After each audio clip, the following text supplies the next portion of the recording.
Hey everybody, CONSOLETRUTH here. Of course you already know who this is. And as you can see in the background, we have Avatar running. Now I'm going to do a quick review. I know I always say quick and it takes a lot longer, but fuck it, I don't really care. And I'm not going to do a review on Avatar per se, but I'm going to do it on the Blu-Ray DVD release. And as you can see from the top here, from the box, it's not the original. I actually rented it from Blockbuster, had a free Blockbuster rental card, so I figured I'd check it out. Now, I did actually see some of the displays that they were showing at Best Buy and on some of their TVs that they have, and it did look good. Now, the main part of this review is going to be on the Blu-ray itself. You guys already know the story. You already know it's like Fern Gully in space. It's already Dances with Wolves. It's, you know, a bunch of other movies. But this is on the Blu-ray itself. Now, I gotta tell you, first of all, some of the strong points to it is the audio. Fucking awesome as hell. Now, I have a very, not really limited, but I have a very modest home theater system. Of course, I have a condo with a bunch of neighbors, so it can't get too loud. But I've got the 5.1 setup, I've got the 42-inch LCD TV. And I gotta tell you, it does look pretty good. The graphics on it are top-notch, no question about it. The sound, of course, is a lot better, which I'll get to in a minute. Now, the biggest problem that I have with this movie is, or at least with the Blu-ray movie, is the fact that everything that you were looking in the theaters, if you were one of those that couldn't tell exactly what was CG and what wasn't, even though there were quite a few scenes you could tell were CG, this one, it actually pops out at you like a motherfucker, and you can tell what's computer generated and what's not, save for a couple of close-ups of the Navi and whatnot. And this is probably the biggest problem with CGI movies, or movies that use a lot of it, when they come to the Blu-ray format. For instance, Transformers Revenge of the Fallen looked great in the theaters. The interaction between the bots and the humans and the world around them looked really, really good. But when it came to the Blu-ray, they just popped and popped out like crazy. Now, in this copy here, it is just about the same. Now, the scenes where it's nothing but CG, it's bright, it's crisp, it's crystal clear, it's very detailed, looks awesome. But once you start throwing in the human characters and other human elements, you could tell you're looking at something that was done on a computer. And you know, believe it or not, this is probably something that looks better on the DVD as opposed to the Blu-ray.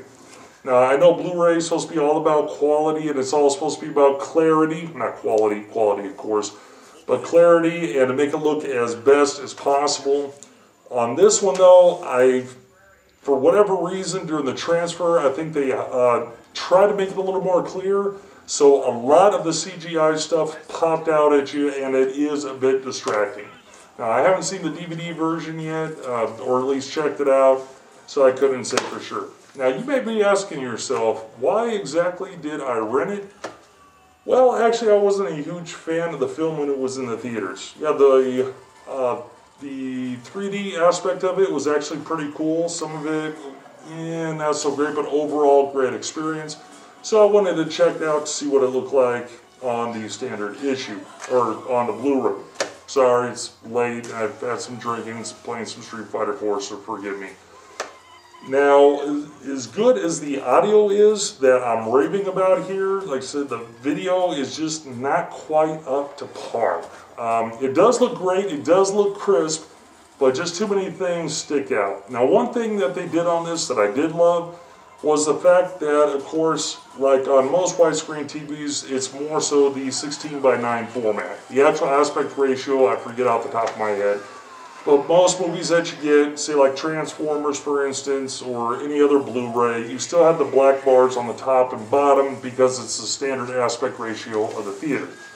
This thing though, fills the entire fucking screen, and it does actually make it look awesome. Now, I've gotten used to the black bars, so it's really not that huge of a problem, but I don't know, to see the whole field filled, to me, makes it that much better. You know, it makes it a little more engaging because you're not as distracted by the bars.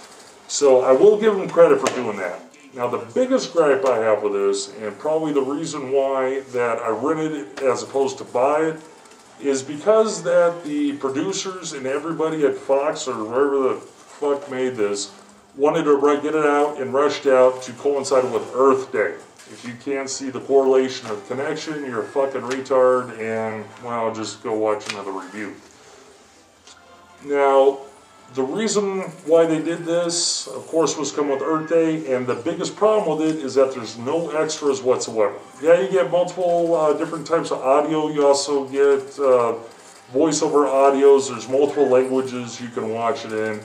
To me, I don't really care about that. Now, in most cases, on Blu-rays or even DVDs, I'm not a huge person when it comes to the extras, but they are nice to have, and it's with something like this, it would definitely be nice to have to see how they worked the technology, how they developed it, and how they were able to put it all together, and how it was shot. Also, too, I don't believe there's director's commentary on this either. Now, it seemed like they tried to throw in a little bit more by offering the regular DVD in with a Blu-ray release as well, but let's face it, there were no extras on that as well. So, honestly, unless you're a huge fan and you wanted to buy it, I would say wait. Why am I saying wait?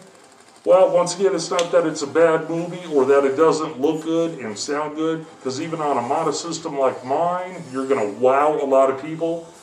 In November, I believe it is, they're going to be releasing another version of the Blu-ray, which of course is going to have the extra content.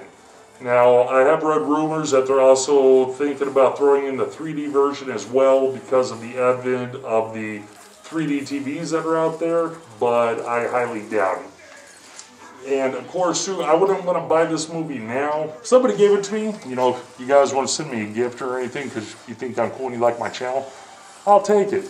Or if somebody wanted to give me their copy, I would take it. Now, I do plan on buying it, but I'm not going to do the double dip thing here where I get the basic version with no extras whatsoever and then rebuy it again in November. But, of course, too, you know, George Lucas does this kind of shit with Star Wars all the time, so you got to expect Cameron's going to do the same thing. But, of course, too, once again, since they try to rush out in order to get it out for Earth Day, you kind of had to feel that a couple things were going to be cut, and that's one of them. The included DVD that comes with the Blu-ray is a nice touch, but to me it doesn't make up for it, especially now that it's not on sale anymore. Like at Best Buy, it's going for 22 bucks. And most places now have it between 27 and 29, depending on where you go. So overall, I'm going to use a 3-part rating system on this. Instead of saying 8 this, 9 this, like I did with the Nightmare on Elm Street vid, I'm going to use a 3-tier rating system, which is either buy it, rent the damn thing, or just fucking forget it. I would definitely say rent. If you haven't seen it yet, it's worth at least a watch. The performances are pretty decent. The direction is pretty decent. The artwork on it is just fucking fantastic, and it does look fucking awesome on the right TV. Now, once again, I have a modest system, which I've said before, and my HD TV isn't really the extreme top of the line like you see them playing these at Best Buy, so it's not as good looking as it could be, which actually does help because it does look a little bit better to me than it did at Best Buy, where you can see everything that pops out.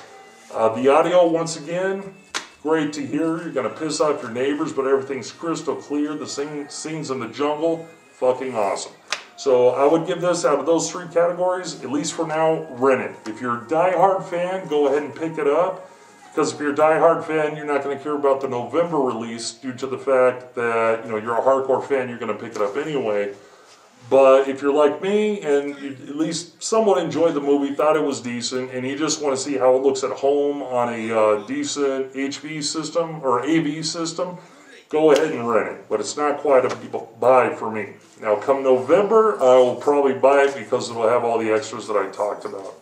Anyway, I didn't delve into too much detail on the movie itself. There are a shitload of videos out there talking about the review, so I don't need to go into that. This is just on the Blu-ray release itself. IGN gave it like about a 9. If I had to give it a number, I would give it an 8 just because so much of it pops out at you. But the audio is probably the best thing to show off your AV system. So in closing, once again, rent it, and if you want to buy it, but you're not a hardcore fan, wait till November.